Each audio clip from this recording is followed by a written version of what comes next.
Mamimita sa tayo guys ng pechay kasi malalapad na nga yung dahon ng mga pechay natin. Ayan o. Kaso inuunahan tayo ng mga kalaban. Kung ano-anong kalaban. Idamay pa natin yung alaga kong aso dito na si Abu. Pag nakita siya ng kapwa niya aso, nagiging territorial siya. Habulin niya agad. Wala siyang pakialam kung may madaanan siyang halaman o ano. So ito guys, hindi na ako bibili ng ulam. Ngayon, ay, pagawin natin ang position maano. Yan. Dapat kasi mamimitas ako kanina. Ilalagay ko sa upo. Ang problema, ang dami na ng upo. So ngayon, ito na lang ang pitasin natin para mamayang pang dinner. Karigyan ko lang siya ng sardinas. Yan, i-adjust natin at baka may makitang hindi ka nais-nais. Matuwa yung mga manyakis na nag-aabang. Aray ka! Kita nyo ba? Kasi tinan nyo guys, oh.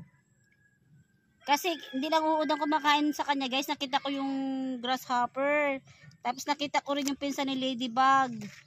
Yun, kinakain din nila. Kaya pala nagiging ganyan yung mga dahon nila. Isabay mo pa si leaf cutter.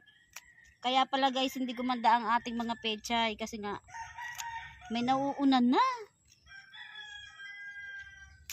Para sa akin, okay lang naman yung laki ng stem niya. Pag ganito kasi madaling lumambot. Talagyan ko lang siya guys ng sardinas. Gisa-gisa lang ba?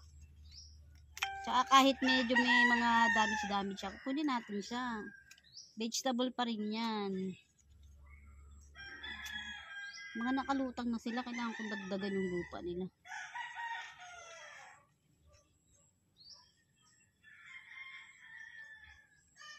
So hindi nga talaga guys maganda ang ating lupa. Kulang sa sa taba ang ating lupa, kaya ang ating mga pechay ay hindi ganun katabaan.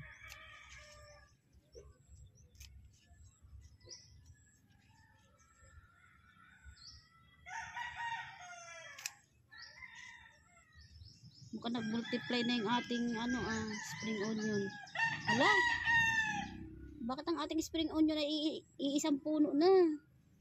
From 6 naging 2 na lang sila. O may naghihinalo pa dun. Mukhang makakarami din ako dito Tapos yung totally damage natin guys ng mga pechay. Bibigyan natin sa manok. Wala, yung pato ko pag ligaw-ligaw yung binigyan ni Nining na pato. Gala.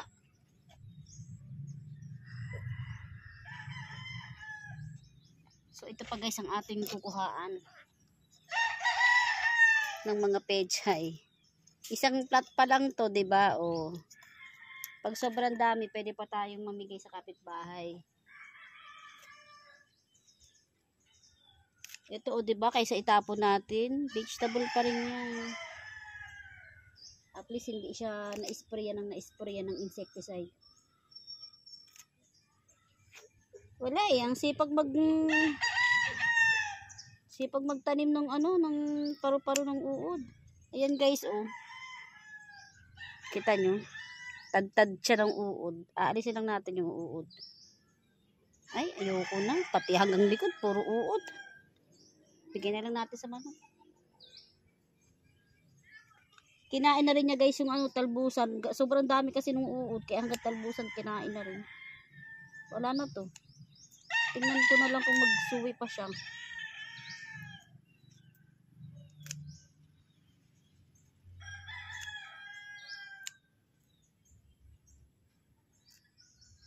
Yung uod kasi nagsusumiksik hanggang doon sa kaduluhan ng talbusan. Grabe.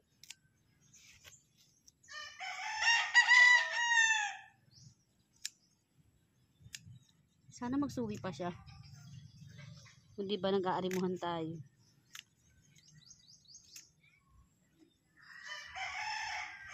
Parang bok choy na to. Yung yung Chinese pechay.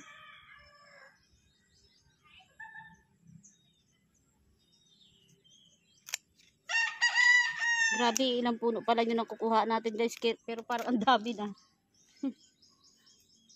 Ang dami na agad dahon. Tingnan nyo guys. Dapat ganito siya kalalapad ang dahon guys. 'Di ba? Tas ganito yung stem niya.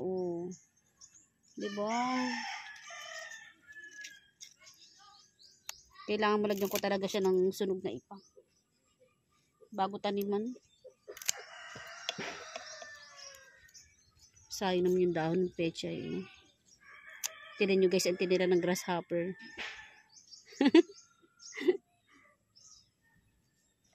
Nagtira din naman eh.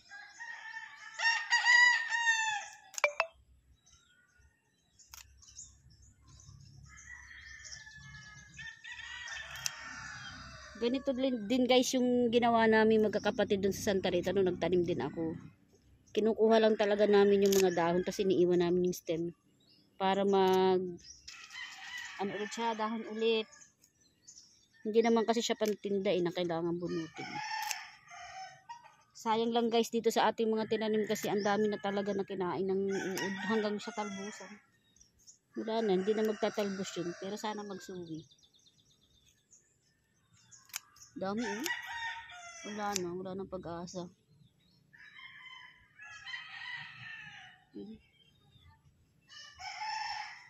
Grabe sila dito guys. O, kung malabo mata mo hindi mo makikita pero puro uod talaga siya na maliliit.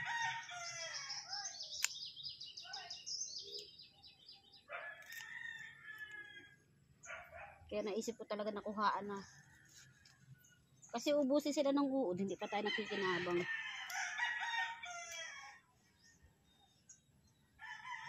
Pero alam nyo ba guys, ito lang tapat na ito yung mauud. Doon naman sa kabilang side, hindi naman mauud. Yung tapat ng lukban, doon ko ni-expect na mas uuring kasi may mga uod nga sa puno ng lukban. May mga higad.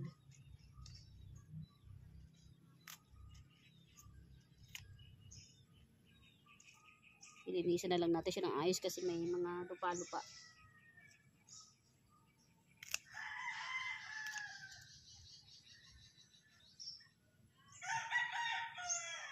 Guys, ito yung itsura ng Chinese bok choy o Chinese pechay. Ayan o, ganyan ang itsura niya na pag malalaki. Medyo pa oblong yung dahon niya, hindi kumpara dito sa ating pechay na bilog. So ito yung pechay natin, ito yung Chinese bok choy. Pechay din naman yan, kaso nga lang ay yung Chinese breed nga siya.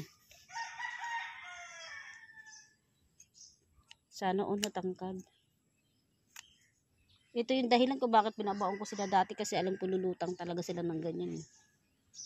Kaso, mamatay na nga. Nadeded siya pag nakabaon na baon.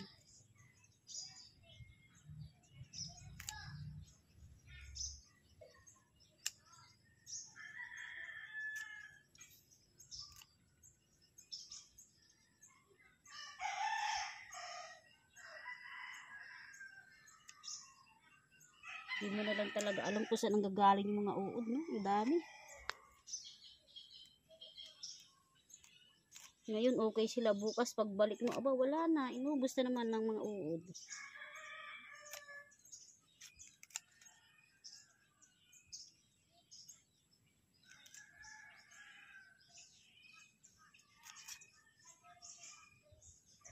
Nakatupi na naman yung wala na, napatupi na naman ng uod yung dahon, naubos na naman.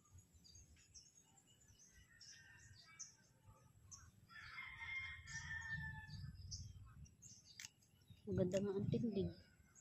Payat naman. Ang dami na nito guys. Dito na tayo. Yan. Dami pa no? Ito guys, ang ganda sana, mataba. Ito ang ganda ng dahon. Tingnan nyo naman, wala nang talbos. Wala nang talbusan, inubusan ng uod. Lipat natin at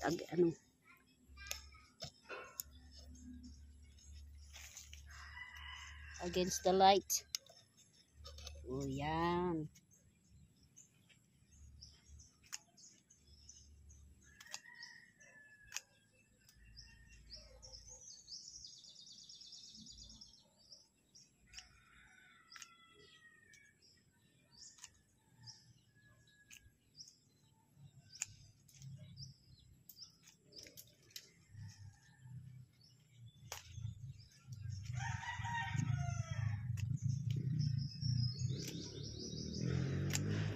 Ubusin na natin yung malalapad na dahon kasi sayang naman pag inuod lang sila.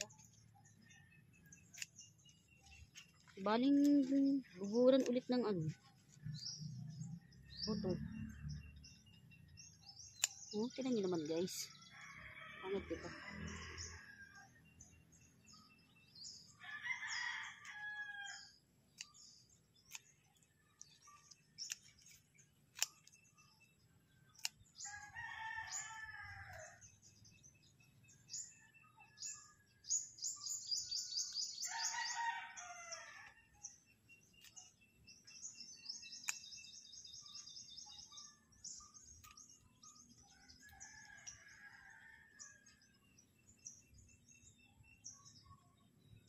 Ang problema natin baka yung paru-paro lumipat ng pag-iitlogan. Kasi wala na dito. Kinalbo na natin. Mga ganun yun. Wala na ako matutungtungan dito. Wala na ako maipapaubos ah.